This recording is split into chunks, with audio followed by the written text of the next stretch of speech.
So today we're going to have a look at a super realistic shooter called Bodycam. Bodycam is currently being developed by two French dudes, with the main goal of the game trying to be as photorealistic as possible, and they really do pull it off. The game tries to look like a Bodycam found footage type of effect. In fact, it's so convincing that some people can get motion sickness.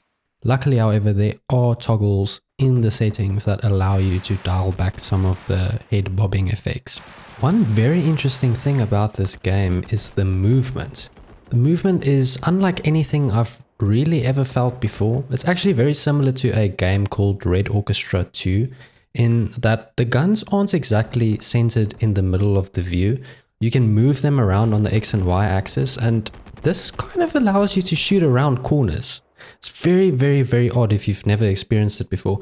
I kind of feel like this game, in a way, is like putting on a VR headset, but if you still have your 2D display panel in front of you.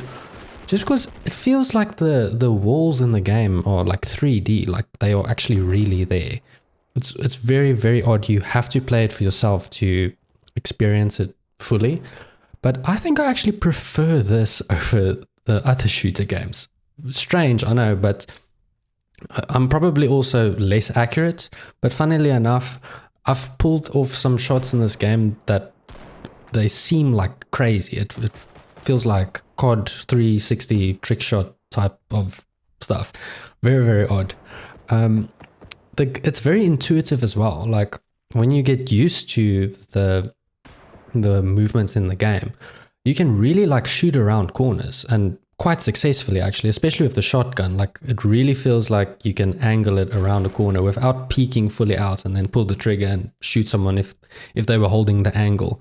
So in a way, it's peeker friendly and very camper unfriendly. Very, very odd. But you guys have to play it to really experience it and see it for yourself. One really interesting thing about this game at this point in time is the servers are actually hosted locally. Now this is huge for us in South Africa because we don't have dedicated servers like the US and Europe and the rest of the world, the more developed countries. So what makes it really nice is someone in SA can spin up a server and everyone can jump on it with the handy server browser. And you can just jump in a game in a couple seconds, really. The servers populate like in a couple of minutes. You can have like 10 people in the server and then you've got a full match going on. It's really, really cool. It's actually very much like old school COD. I don't know if you guys can remember how those servers worked, but it's very much like that. I'm not sure, however, if there will be dedicated servers in the future. There is a ranking for players in the game, so maybe there's a competitive edge that they would like to bring in at some point, but at this point, as far as I know, everything is hosted locally. At this point, the game is pretty bare bones. There are no custom loadouts. So you can't pick your guns or attachments or anything like that. They probably will add this in the future, but at the moment it's actually just cosmetics. So you can change the helmets and outfits that you wear and even the skins on some of the guns, but again, no custom loadouts. They will probably add this, but at this point it's very bare bones.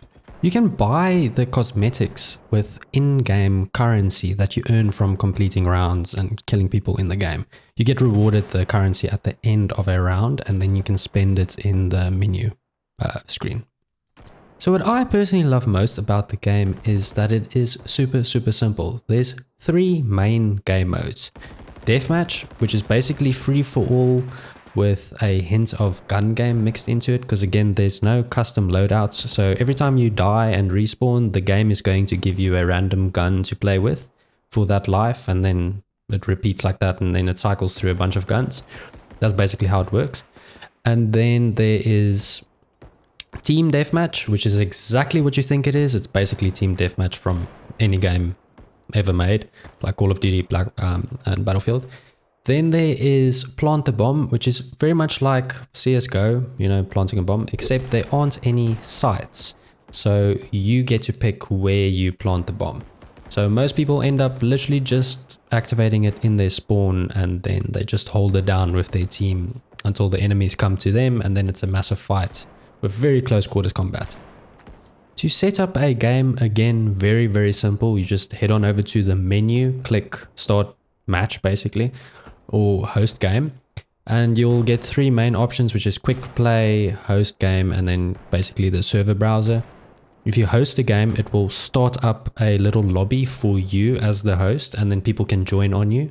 And you can select the maps there and the game modes, and then it will just start the game, and then your match will pop up in the server browser, and then people in your region with good ping can join on you.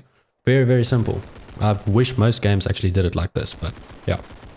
There was a little bit of friction when the game just launched, where players had to ready up before the game could begin, but this has actually since been solved.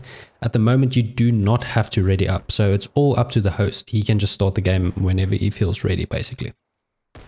There is currently FSR support and also frame gen, which will help boost the frames a little bit. The game runs relatively smooth. To give you an idea, I have a RTX 3060 and I get about 50 to 60 frames on the forest map, which I think is the most intense map.